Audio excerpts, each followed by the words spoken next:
When I first came to Temecula in 1968, it was in the middle of nowhere. I think there was maybe 200 or 300 people living in the valley. Kaiser Aetna had developed a master plan of the whole area, and we wanted to be a part of all of that master plan. So Kaiser Aetna contracted with Rancon consultants to be the sales agents for that 20-acre subdivision. And that's how we got started with partnerships. And I think as time evolved, his vision of the future began taking shape, and he decided that syndication or forming partnerships was the way he wanted to build the company. Dan and I partnered up, I should say we bought this piece of property together, and it was 294 acres back in 1969. That was the start of Rancon Consultants. We started selling land. That was all there was to sell. There were no homes here at all. So it was wide open spaces. And people like Dan came in and saw the vision of what Temecula could be. And I could never understand that. I remember Dan always saying, it's going to be another Orange County. I was a strong believer by specializing in an area and be the best we can be, and that's been the foundation of my philosophy now for 51 years. I would say the 80s was the blast-off period for Rancon. We spent so much time on small parcels, and then Dan started getting into the partnerships and thinking bigger and larger. We had like 65,000 investors that invested in those various partnerships. By the mid-80s, we were the largest land syndicator in America. And I don't remember ever thinking, oh boy, this is really risky. I just thought, we're going to do business and, let's figure it out and go do it. So I just remember hearing about Tri-City Corporate Center up in San Bernardino. And that was a big project that went on for a while. And Tri-City today still remains one of the most prominent projects in the Inland Empire. It is the most prestigious of all the projects in the Inland Empire, and it is the largest project that Rancon has ever done, to my knowledge, and it was certainly the largest in that area at the time.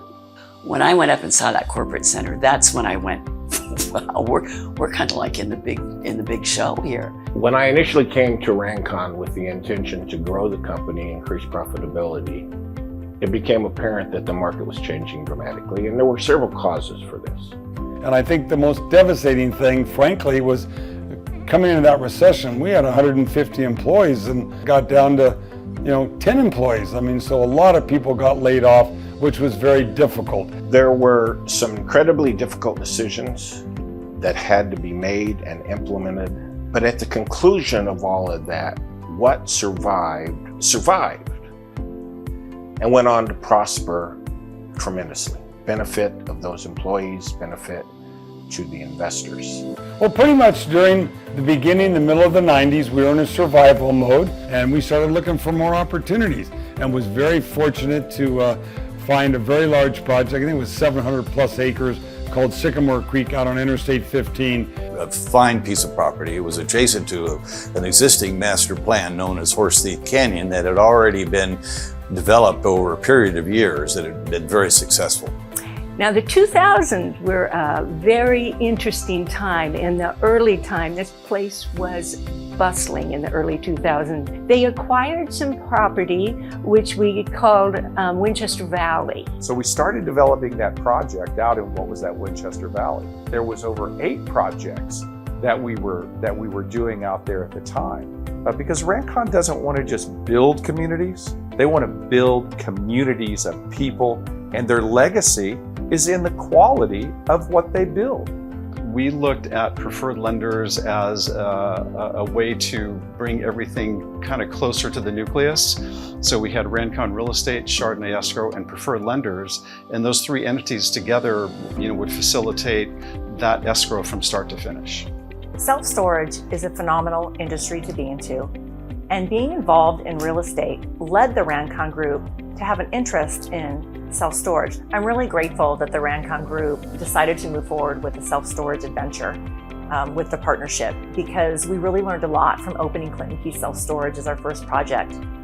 My appreciation for working with Dan, working with Rancon, we have high standards for development, and not everyone appreciates that. But I think it's one of the things that have made us unique, made us an attractive community for folks to want to live. And I would say that, Dan has respected and appreciated those high standards, albeit more often than not, those high standards come with more costs. Purchase of 330 acres in Temecula wine country at the foot of Temecula wine country was almost by accident, and the notion was we don't know what we're going to do with it. We only know it's a significant piece of property in Temecula wine country, and the price is right, so we have to buy it. And we decided later what we would do with it. When I first learned of the concept of Europa, I was just blown away and amazed. There's no place anywhere like it to be able to deliver those 3 separate villages with different experiences. There's not many men like that in the world. It's been amazing being able to work with him and to learn from him.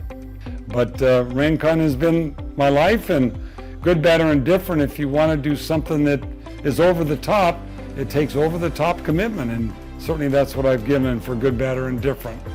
When we sit back and we look back at sort of the success of this valley and the success of the city of Temecula, Dan, the team, these early pioneers that sort of had vision deserve a ton of credit for getting things right. I think it's really critical for the community to know that Rancon was always a part of that. Dan was always a part of that. His vision for the community. Him coming here, in the early 1970s and really having that vision for Temecula. To Dan's credit, as the owner, operator since 1971 of this great company, he laid a foundation, and those particular successes, they just set the tone for what was going to be. When we talk about Rancon's legacy, one of the things that I think is really important to us is that we played an important part in building this community. We really have been a part of this community from its beginning. We believe we've made a difference in making it a great community. I always think that that's special, that there's been so many things that Rancon has played a part of when we look at Southwest Riverside County. All of us that have worked with Rancon have been very fortunate because we've been involved in creating something basically from nothing to what it is today. This is an amazing community. The individuals of this company over these 51 years have been almost a foundation of everything that's been created. You got to really be proud of yourself in that regards. We started with nothing and we've built a dynasty, and I thank every one of you for your commitment to the community, your commitment to Rancon in one form or another, and just smile on your face and say, hey, you helped make this possible.